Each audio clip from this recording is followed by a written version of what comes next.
सर्दियों के दिन थे। मैं अपने मायके गई हुई थी। मेरे भैया भाभी के साथ ससुराल गए थे और मैं घर में मम्मी पापा और मैं थे।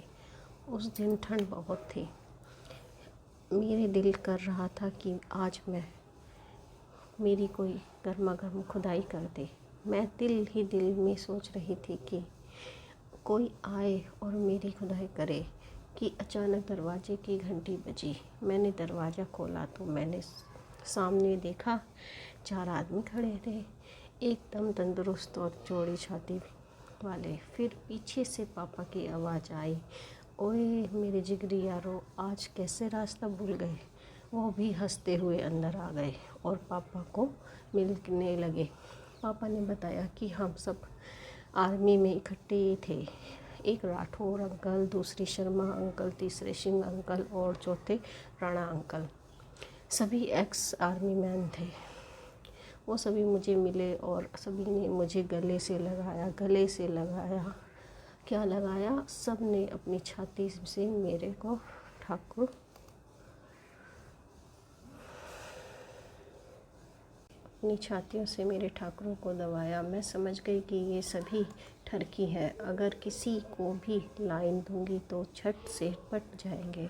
मैं खुश हो गई कि कहाँ एक औजार मांग रही थी और कहाँ 4 औजार आ गए।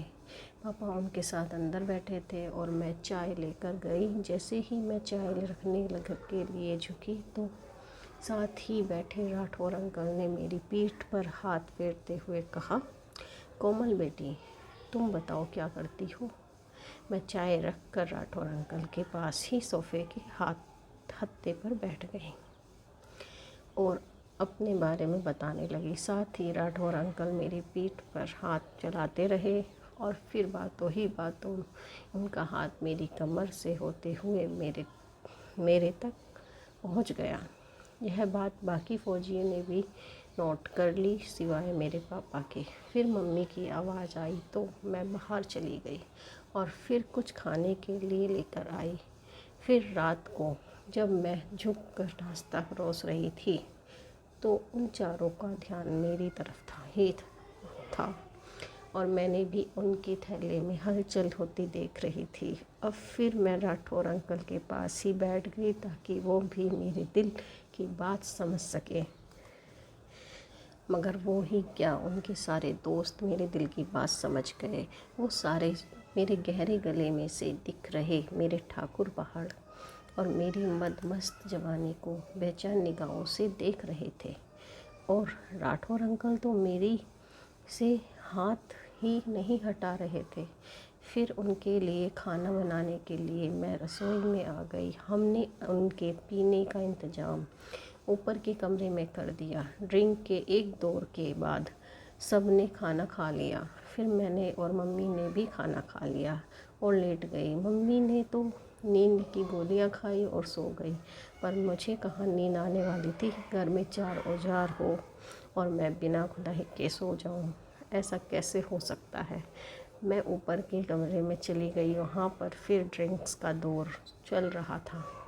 मुझे देख कर पापा ने तो मुझे नीचे जाने के लिए बोला, मगर सिंह अंकल ने मेरे हाथ पकड़कर मुझे अपने साथ सटाकर बिठा लिया। बोला, अरे यार, बच्ची को हमारे पास बैठने दे, हम इसके अंकल ही तो हैं। तो पापा मान गए और सारे अंकल मुझे फौज की बातें आने लगे।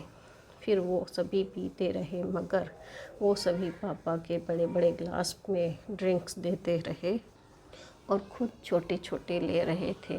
मैं समझ गई कि वो चारों पापा को जल्दी लुढ़काने के चक्कर में हैं। फिर सिंह अंकल ने भी अपना कमाल दिखाना शुरू कर दिया। वो मेरी पीठ पर बिखरे मेरे बालों से में हाथ घुमाने लगे।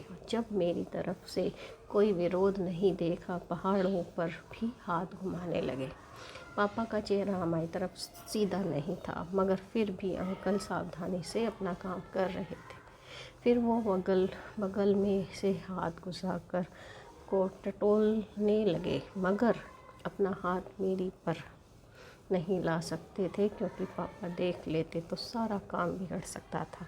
उधर मेरा भी बुरा हाल हो रहा था। मेरा भी मन कर रहा था कि अंकल ठाकुर को कसकर दबा दें।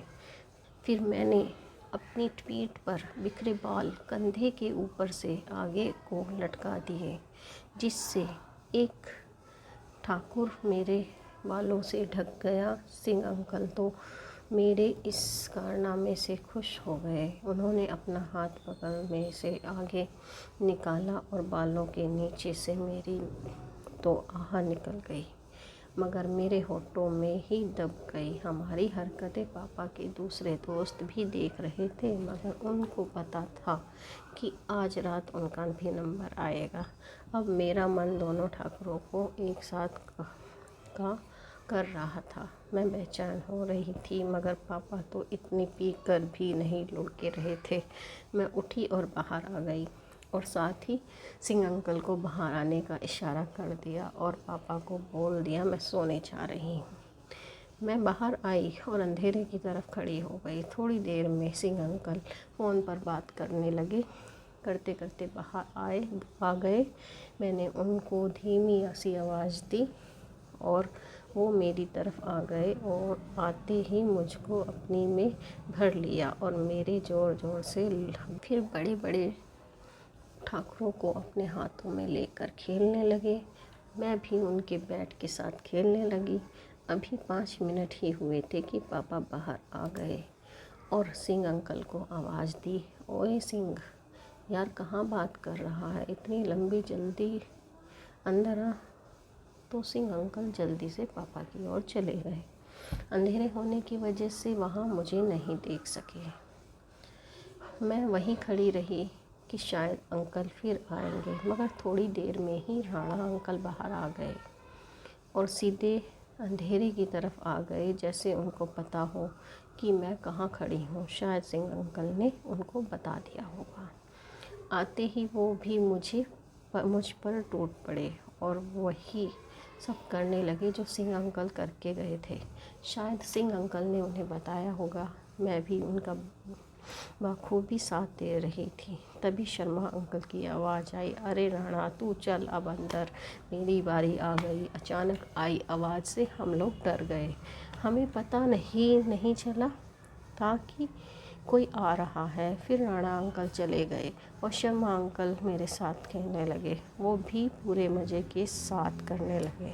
मैं जानती थी कि सारे फौजी अंकल मेरे साथ क्रिकेट का खेल खेलने के लिए बेताब हैं और मैं भी तो इसी का इंतज़ार कर रही थी कि कब मेरे पापा जल्दी से लुढ़कें और मैं सारे अंकलों के साथ